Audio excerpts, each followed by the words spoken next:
Hello, my lovely Indians, and you are watching No Spill Filter.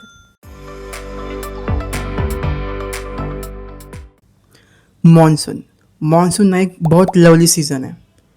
कोई extreme heat के बाद पूरा ऐसे एक मॉनसून आ जाता है ना, बढ़िया सा, तो मज़ा आ जाता है।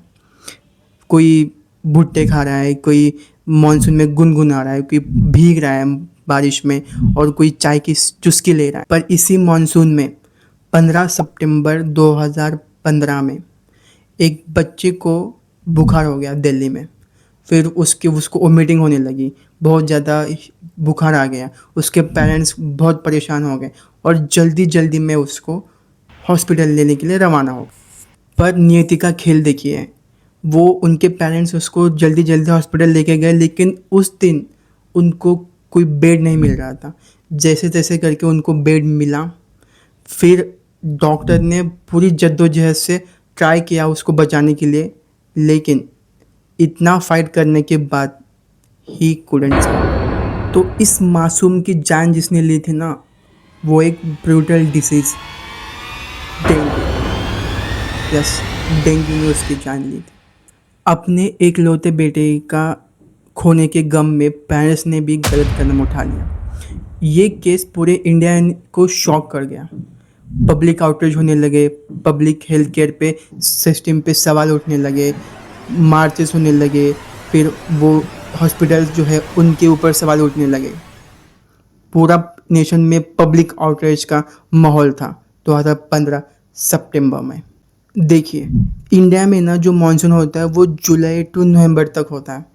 जहाँ जहाँ पे जो बारिश का पानी स्टोर वगैरह होता है, वहाँ पे ये जो डेंगू का मच्छर है, जिसको एडेस बोलते हैं, AEDES, जो एडेस मच्छर है वो पनपता है, उसका ब्रीड करता है वो उस पर। तो इंडिया में 10,000 से ज़्यादा केसेस रजिस्टर्स होते हैं डेंगू के एक साल में। तो उनमें से जो 13 की डेथ होती है ना, वो बहुत सारी रीजंस है। मतलब मेनली मैं 2 बताऊंगा आपको, जैसे कि ट्रीटमेंट में देरी हो जाना, किसी किसी के शॉक लग जाता है कि मेरे को डेंगू हो गया है, उसके कारण उनको ऐसे शॉक लग जाता है, उनकी कंडीशन क्रिटिकल हो जाती है। और ट्रीटमेंट के देरी के चलते हुए बाद में कुछ समय बाद ट्रीटमेंट कराएंगे तो वो कंडीशन बहुत वर्स्ट हो जाती है। इसके कारण वो अनअलाइव हो जाते हैं, सर्वाइव नहीं कर पाते हैं। और इनमें भी ना जो हाई रिस्क में होते हैं, जैसे कि बच्चे, बूढ़े, और जिनको पहले से कुछ बीमारी हो, कोई क्रिटिकल बीमारी वगैरह हो, वो इनके चपेट में आने से हाई रिस्क में होते हैं। उनकी कंडीशन क्रिटिकल होने की ज़्यादा संभावना होती है। रिसेंटली ना इंडिया ने क्वेडेंगा बोल के एक वैक्सीन को अप्रूव दिया है। ये एक डेंगू वैक्सीन है। इसको बनाया है जापान के टेडेका कंपनी ने। तो ये आप सोच रहे होंगे कि ये तो डेंगू की वैक्सीन तो पहले से है, नेम एज डेंगा वैक्सीन। रुको ज़रा, सब्र करो, मैं आपको इसके बारे में आगे इस वीडियो में बताऊंगा। ये जो क्वेडेंगा है, ये first dengue vaccine approved in India, और 40 से ज़्यादा कंट्री ने अप्रूवल किया है, and pre qualified by WHO। बढ़िया है ना। चलो थोड़ा सा इन्फॉर्मेटिव बात बताता हूँ, ठीक है। ये जो क्यूडेंगा वैक्सीन है ना, ये मोस्टली डेंगू के DENV 1 2 3 4 को बहुत ज़्यादा इफेक्टिव होती है।